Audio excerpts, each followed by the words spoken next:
aqui em Alagoinhas, desde ontem, em diversas militâncias e participando de programa de rádio.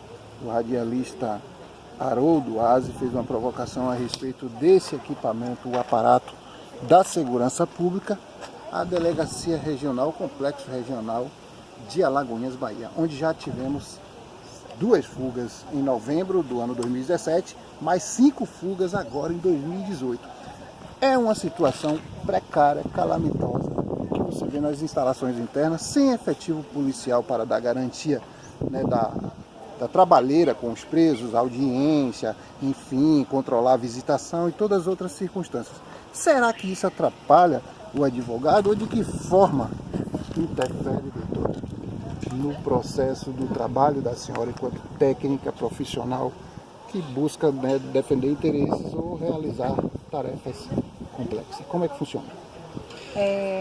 Como a gente estava conversando há pouco, a atuação do advogado aqui é uma atuação que fica muito limitada ao que pode ser oferecido pelo efetivo da polícia, né? Porque é de onde começa toda a investigação até você resolver futuramente na seara judicial, você tem que passar por uma investigação policial. Seja ele um crime de ação condicionada, ação incondicionada. Um inquérito, enfim, né? Exatamente. E as audiências acontecem? Tem facilidade para o trabalho? Então, o que a gente percebe é assim, a falta de estrutura do complexo policial, principalmente, né, aqui nessa delegacia, é algo que realmente é muito visível. Inclusive, a gente sempre conversa aqui com os funcionários e a gente percebe a gravidade da situação e como está negligenciado a situação aí organizacional da cadeia, porque a gente chega aqui e a gente se depara às vezes com um policial que fica responsável pela cadeia. Se você for tentar conversar com algum preso, você precisa da presença desse policial. Para o coordenador das ações carcerárias. Exatamente. Ele fica ali no corredor, o cara que... Sem ele você não consegue falar com nenhum preso. Tem quantos presos aí dentro? São cerca de mais de 60 presos. E os delegados não sabem para onde mandar, porque não tem um fluxo para destino. Delegacia não é lugar de manter preso. Delegacia é ambiente para o preso se estacionar por um tempo curto, mas exatamente, mantém aí desse jeito. Aí mas exatamente, você percebe muito a realidade, é uma questão muito organizacional e estrutural, porque não depende apenas também, às vezes, não depende apenas daqui da delegacia. Você tem um preso que ele é preso, por exemplo, no final de semana, precisa de uma audiência de custódia, né, para ver realmente a necessidade dele ficar preso ou ficar solto. E você tem audiência de custódia que, a depender, dura uma semana, 15 dias. Algo que realmente... A audiência de custódia vai ser de um dia para o outro. Exatamente, é uma coisa de urgência. A gente está falando de direito de ir e vir, né? A liberdade. E aí a gente se depara com situações de pessoas que tem que esperar, às vezes, 7 dias, 15 dias, porque não tem... às vezes o juiz não vem, e aí tem que remarcar, e só atende 2 dias na semana, que na quinta e na sexta-feira. Então, pela quantidade de presos, como eu falei aqui, tem uma atividade criminosa muito movimentada. Muito intensa, né? Muito intensa. Então, quando não é só Alagoinhas também, né? Abriga presos de outras regiões. De outras regiões. Toda a circuncisão próxima a Alagoinhas pretende.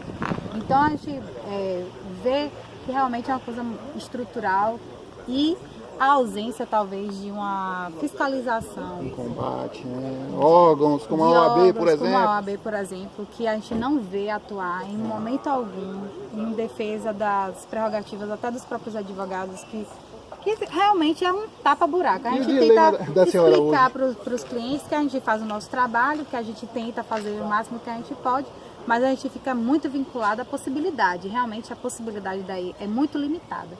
E assim, hoje eu já vi situações assim de coisas simples, bem básicas, como uma impressora não funcionar, a escrivã ter que sair da sua sala e ir para outra sala com um pendrive para imprimir. Nisso você já perde muito tempo, você tem um fluxo muito grande, perde muito tempo, porque não tem coisas básicas, como ar-condicionado quebrado. E Por exemplo, tem presos que não podem ficar em celas conjuntas, né? O caso de um preso que ele não é o criminoso de pior espécie.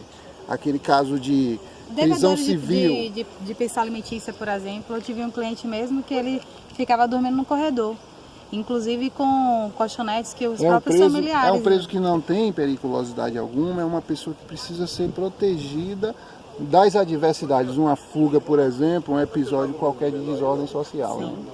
E a gente não tem muito o que fazer, né? Porque a gente tem que aguardar realmente o decurso do tempo e esperar realmente que haja um olhar das autoridades públicas para a situação, porque realmente a gente vê que a Bahia toda tem esse clamor por um judiciário mais efetivo, por uma atividade policial que realmente seja combativa e preventiva, né? Porque a gente vê, o policial acabou de me falar que pela quantidade de policiais, só tem 2 policiais aí, ele não tem nem como entregar uma intimação. Não tem como não fazer tem o serviço. Como entregar uma intimação na cidade, que é só você ir no bairro e entregar a intimação e receber a assinatura, que é uma coisa extremamente simples. Quiçá uma investigação, né, criminal. Então, assim, o que a gente percebe, manda as coisas para a justiça, às vezes sem digitalizar documento, aí tem que voltar tudo de novo, aí você perde mais tempo. Então, quando o advogado, só de você ter um panorama superficial sobre essa situação, você vê quanto tempo se perde. Então, a gente fica ali na luta, combatendo o máximo que pode. Infelizmente, né, a gente tenta lutar pelos direitos, porque é um direito. A gente não está falando de nada mais, nada menos do que o direito do cidadão, que é de ter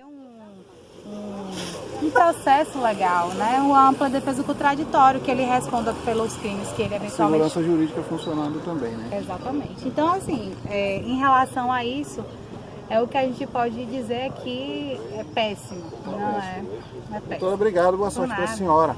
Embora que nós temos também a preocupação, enquanto policial militar, representante de classe da ASP, registrar o quanto tudo isso aqui é danoso para o trabalho policial militar, que acaba caindo no enxuga-gelo.